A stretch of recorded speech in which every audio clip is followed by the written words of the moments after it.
Sin agua no hay vida, no hay vida, no hay vida. Sin aire no hay vida, no hay vida. Liana Malva, cantante, compositora y defensora del medio ambiente, creció dentro de la Amazonía venezolana.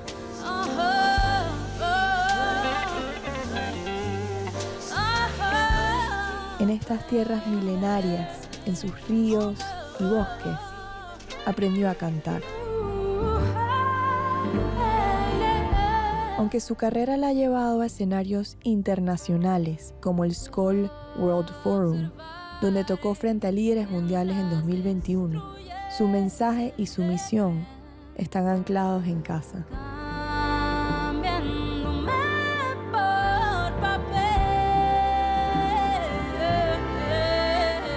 También hay otra faceta de la música que ha sido muy importante para mí, que es utilizar la música como una herramienta para comunicar, para transformar, que va más allá de incluso de la música, del entretenimiento, sino de hacer algo con esta herramienta para sumar. Un lugar lejos, fuera del tiempo.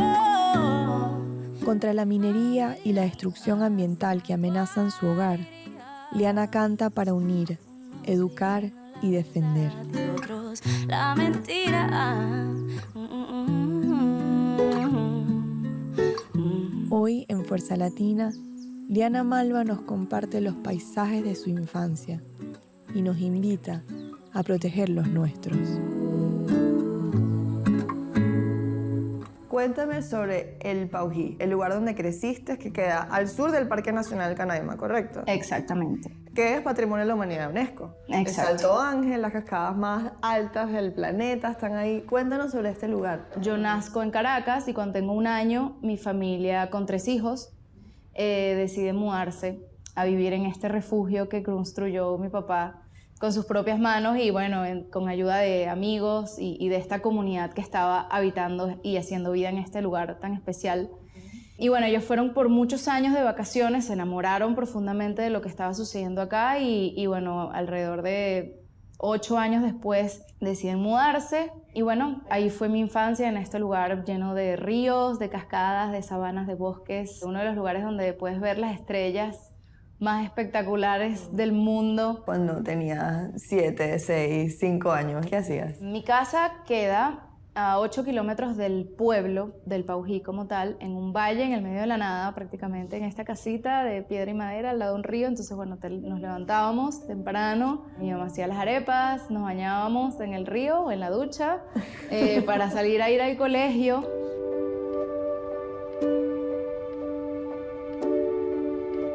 En el colegio compartíamos con toda esta comunidad que estaba compuesta por indígenas, Pemones. Indígenas pemones, y bueno, estaban criollos de todas partes de Venezuela, extranjeros, también hijos de extranjeros, de franceses, de americanos, noruegos.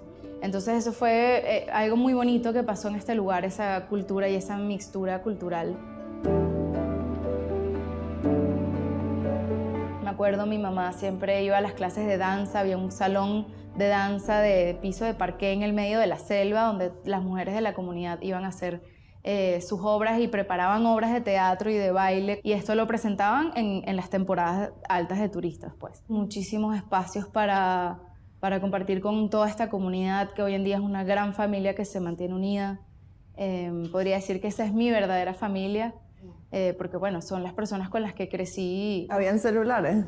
No habían celulares, habían radios. De hecho, nuestros vecinos tenían una antena, una radio, que el papá, que ellos son italianos, y el papá vivía aquí en Caracas, en la capital, y él puso en su casa de Caracas una antena de radio para poder hablar con su familia. Entonces él era nuestro noticiero. ¡Wow! Y como llegaban las noticias del mundo, el Paují. Las escuchaba este señor en Caracas y las transmitía por después radio. ya por chisme, pues Radio Bemba.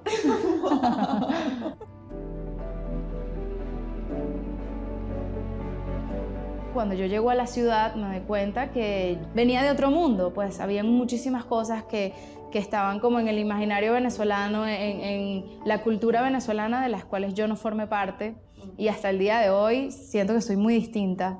y que esa crianza sin duda tiene un sello y es algo que me construye y me hizo la persona que soy hoy en día. Como tu relación con la naturaleza, que es muy particular, ¿cómo la describirías? Yo describiría la naturaleza como mi catedral, como mi medicina, como algo vital, o sea, para mí es una necesidad física.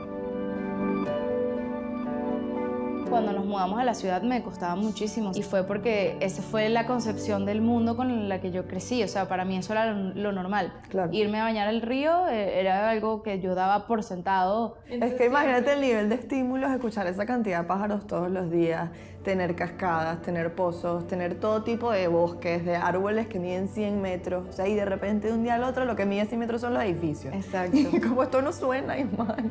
Sí, y bueno, y tener muchos amigos, o sea, Claro. jugábamos muchísimo, había, no sé, alrededor de 25 familias y todos tenían hijos, entonces era una comuna. Claro. Y eso lo hacía muchísimo más divertido. Por eso hoy en día cada vez más me doy cuenta de lo valiosa que fue esa experiencia y de lo bonito que fue haber tenido esa oportunidad de crecer y de tener una infancia como esa y por eso busco defenderla y busco hacer algo por ese lugar también que me dio tanto y buscar llevarle un orgullo a esta familia paujicera que lo entregó todo y entregó su vida por este proyecto. Hay una frase hermosa de algunas culturas de África subsahariana que dice que toma un pueblo, toma una comunidad, forjar y criar a un niño, a uno.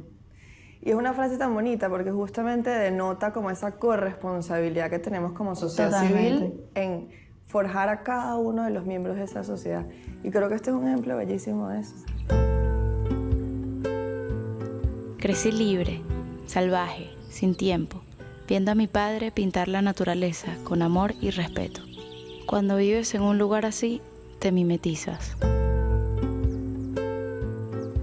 ¿Y cuándo entra la música en tu vida? La música en mi casa siempre estuvo presente. Mis padres son ambos melómanos y en mi casa había un radio. Nosotros no teníamos luz, sino que teníamos... No había electricidad. No había electricidad. Teníamos la planta. Entonces siempre, todos los días, por lo menos cuando llegábamos del colegio, mi mamá prendían la planta y ponían música y crecí con muy buenas referencias musicales. El primer recuerdo que yo tengo así a nivel musical es un día estaba en el cuarto de mi hermano, tendría, no sé, 4 años o 5 años, y estaba como cantando, entonando algo, improvisando algo, y mi papá se asomó y me dijo, Liana, eres afinadísima.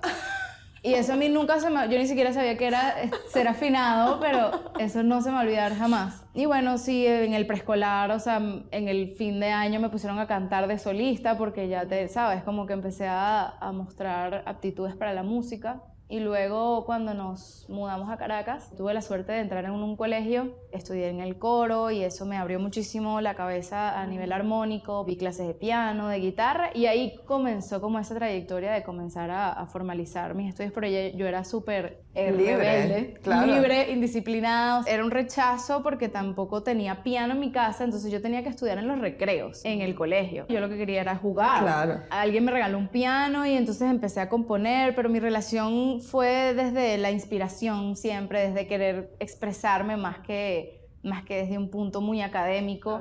¿Y cuándo empiezas a pensar que pudieras de repente dedicarle tu vida a la música? A los 12, 13 comienzo a componer como mis primeras canciones, a hacer melodías con acordes en el piano y bueno, y ahí empieza como esa necesidad de querer formalizar, de querer aprender más. Pero en ese momento no tenía como las posibilidades de irme a estudiar afuera o, ¿sabes?, ir a Berklee, que era como siempre el sueño. La meta, el sueño de todos los que querían estudiar música. Y me recomendaron muchísimo una escuela que se llama Ars Nova, que es un instituto privado, y ahí estudié durante 3 años y medio composición y luego me di cuenta que yo realmente quería era conectar con la gente y cuando salí a la calle tenía una cantidad de canciones escritas que no se las había mostrado a nadie y se las empiezo a mostrar a mis amigos músicos y todos, ¿qué? ¿Vamos a montar esto? Empecé yo con un amigo guitarrista y terminamos siendo 8 músicos en tarima, 2 coristas, 2 guitarras, un piano, un bajo, o sea, como que la gente empezó a unirse porque había una energía muy bonita. Dentro de esta ecuación, ninguna respuesta Y como empiezas a hacer música como una necesidad existencial casi, me imagino que componer te ha llevado para todas partes, pero quizás el estudio es como ese símbolo de esa formalización. A mí me gusta mucho trabajar con espacios inmersivos donde el sonido es importante. O sea, me gusta, si voy a tocar un piano, me gusta que el piano suene bien. Y el espacio del estudio es sin duda uno de los más cómodos, pues.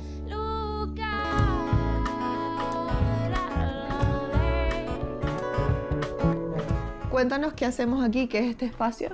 Bueno, este espacio es un proyecto del cual también formo parte. Yo formo parte de una disquera independiente aquí en Venezuela que se llama Habitat y somos artistas que tenemos quizás una propuesta distinta y queremos hacer las cosas a nuestra manera y bueno, luego de la pandemia el estudio donde estábamos ya no era muy funcional y dimos con la oportunidad de llegar a esta casa que hoy en día se va a convertir en un centro de artistas, en un centro creativo. Y aquí es donde trabajamos, donde está nuestro estudio, está en construcción. Se ha convertido en nuestra segunda casa, en nuestra casa creativa y donde nos encontramos, donde trabajamos y donde hacemos nuestros lanzamientos y un espacio que estamos súper contentos de que siga creciendo y que sea también una plataforma para que otros artistas puedan también desarrollarse, ¿no? Y que la cultura en el país pueda tener un poquito más de impulso. Liana, ¿cuál es tu propuesta musical? ¿Cómo suena tu música? Yo diría que hacia el black music yo decidí en el camino como que determinarlo un poquito hacia allá porque los géneros que más me gustan han sido sí, el reggae, el funk, el jazz, el blues, el soul, el hip hop. Y ese es como mi gran, donde mi corazón más late. Por eso no me gusta encasillarme como en un solo género. Me gusta mucho experimentar y por eso creo que la fusión es parte de mi propuesta. Pero también hay otra faceta de la música que ha sido muy importante para mí, que es utilizar la música como una herramienta para comunicar, para transformar, que va más allá de incluso de la música, del entretenimiento, sino de hacer algo con esta herramienta para sumar. Despierta una luz en el medio de la oscuridad, la llevo en el pecho. Y cuando comienzo a producir este disco, o sea, era un proyecto bastante ambicioso y grande como para arrancar. Justo comienza a aparecer esta noticia de la declaración del arco minero y de bueno, este proyecto de minería en el sur de Venezuela. Y hay que aclarar que el arco minero es este decreto que ocurre en 2016, donde Nicolás Maduro declara el 12% del territorio nacional como área minera. Y está al lado de tu casa. Y bueno, y esto implica muchísimas consecuencias terribles para el medio ambiente y también para las comunidades que habitan este territorio, comunidades indígenas y comunidades mixtas, como es la comunidad donde crecí. Y esto representa pues una gran amenaza para el futuro del agua de nuestro país. Algo que nunca olvidaré de haber crecido en la Gran Sabana era salir del colegio y lanzarme en chapuzón en el río. Hoy la historia es muy diferente. Los niños ya no se pueden bañar en la poza del pueblo. Ahora es un bosque muerto, con mercurio en sus venas, donde solo puede bañarse la ambición del hombre. Ahora es una mina de oro. Decidí, bueno, yo no puedo seguir con mi vida como si nada estuviese pasando y ser una artista que solamente va a hablar de amor cuando tengo una herramienta que quizás pueda llegar a dar un mensaje más allá de mi propia experiencia personal, ¿no? ¿Por qué? Porque de estos 3 estados de donde está este proyecto de minería, pues viene el 80% del agua de Venezuela.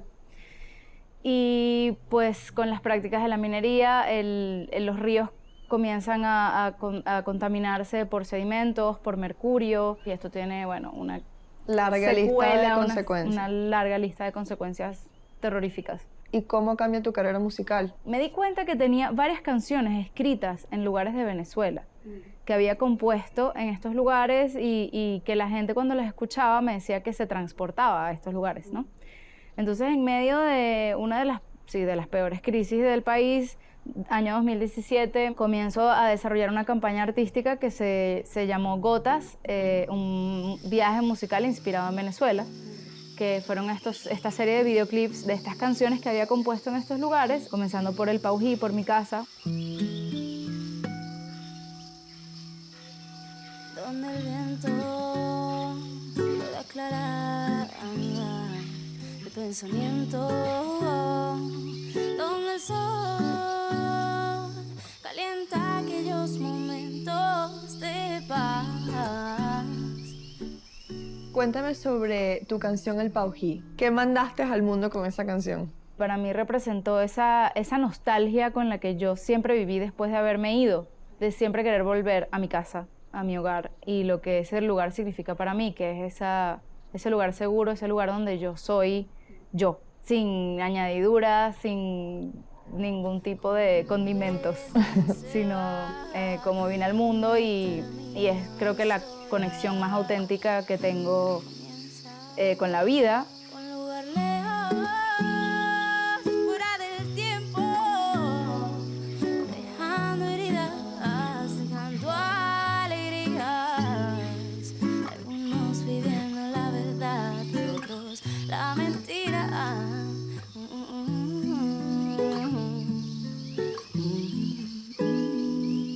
Y hablemos sobre La Tortuga, esta isla que es un paraíso de arenas blancas y aguas turquesas en el Caribe. ¿Qué cuentas con esa canción? Yo me fui unas vacaciones con unos amigos a conocer La Tortuga, no la conocía, y me llevé un 4 que me habían regalado. Estaba comenzando a conocer mis raíces tradicionales de la música venezolana, que estaba descubriendo Simón Díaz, la tonada, el canto apureño. Me regalan este 4, me lo llevo y justamente en el barco que se estaba quedando al lado de nosotros había un doctor que tocaba 4 increíble y pasamos todo el fin de semana tocando música venezolana. Y bueno, un día dije, voy a hacerle una canción a La Tortuga. Y salió un poema como del amor eterno entre las olas y la arena y el mar y el horizonte. Realmente es como un poema bastante abstracto. Viene desde mar adentro, trae con el viento nuestro encuentro, levanta las olas que lavan las huellas, moldeando las dunas de esta tierra bella. Y hablemos sobre Mérida. Yo me fui ya a Mérida con el proyecto de Gotas conceptualizado de, ok, quiero hacer esto y quiero llevar un mensaje.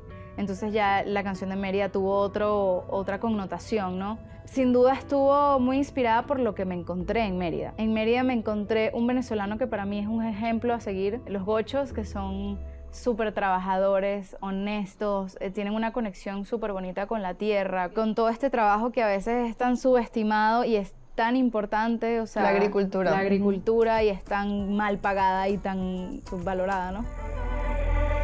Tierra generosa que tanto me das, con tu sacrificio he aprendido a valorar.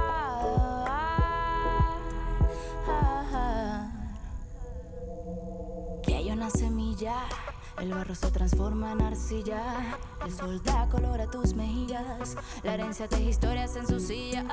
Y mientras todo pasa, nuestra raíz del suelo como fuerza se abraza hoy. De casa, puridad, miedo y confusión, moviendo sangre de guerrera a nuestro corazón. Entonces, Gotas, que nace en 2017 a partir de la crisis, ¿qué es? Yo diría que Gotas son muchas cosas. Sus primeros 3 mensajes principales podrían ser dar a conocer los paisajes venezolanos, nuestra naturaleza que es tan privilegiada, más allá del cliché, es una realidad y te das cuenta cuando sales al mundo y dices lo que tenemos allá realmente es valioso. Lejos del mar voy a estar, allá te espero, mi amor, donde los niños bailan, con el alma te cantan.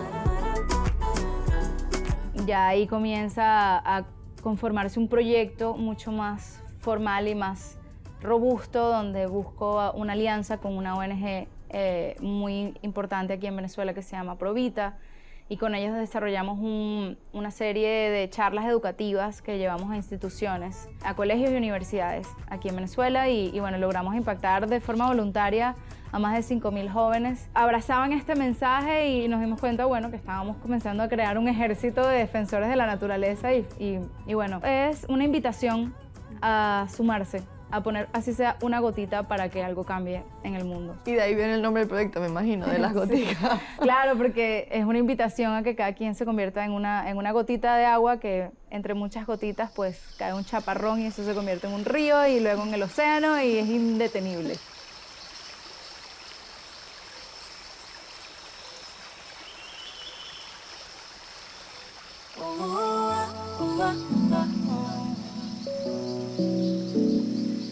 Estamos en este refugio en medio de la ciudad y yo no puedo dejar de pensar en el Paují, en tu hogar. Cuéntanos qué está pasando allá.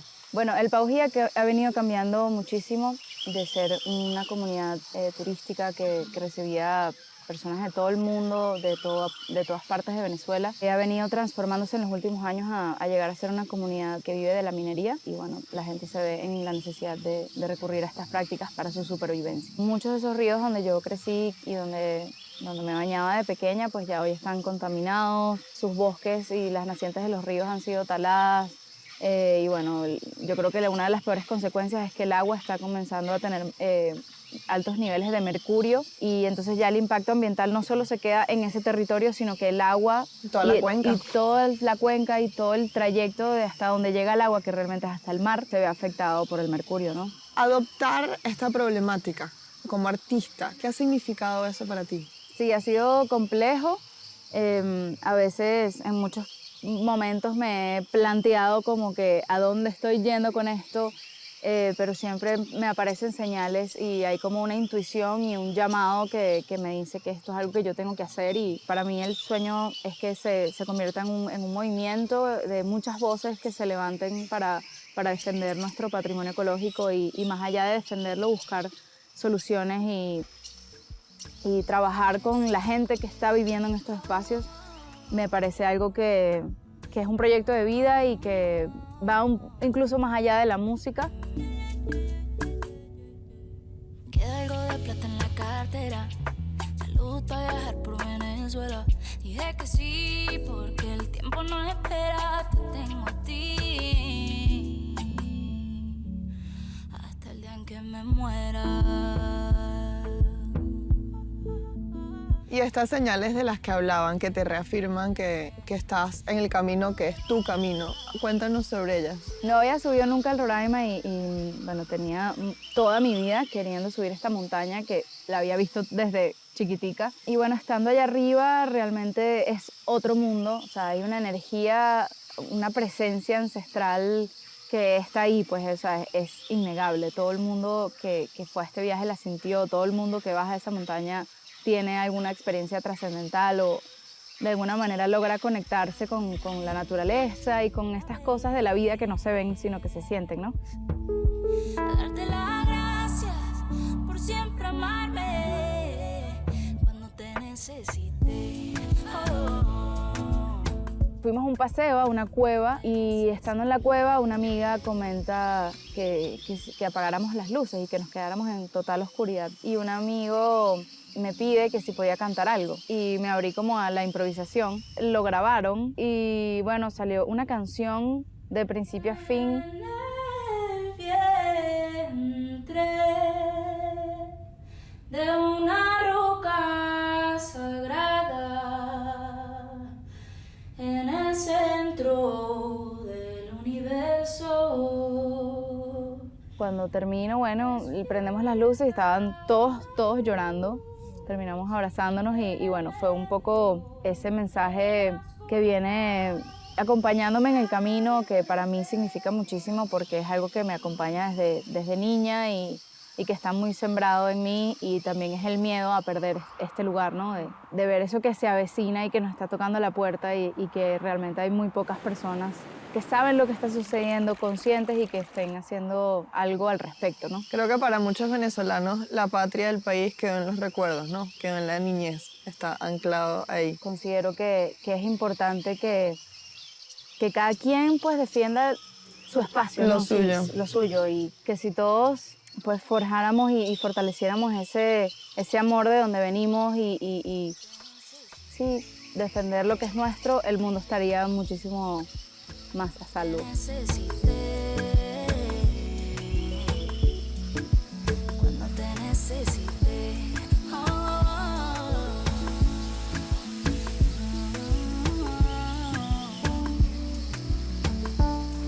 Gracias, Liana, por hacernos viajar por la Amazonía venezolana, por llevarnos a tu casa, a conocerla y a presentarnos tu propuesta artística. Un placer tenerte en Fuerza Latina. Ojalá que esto llegue a muchos lugares y que la gente se lleve ese mensaje de proteger su casa.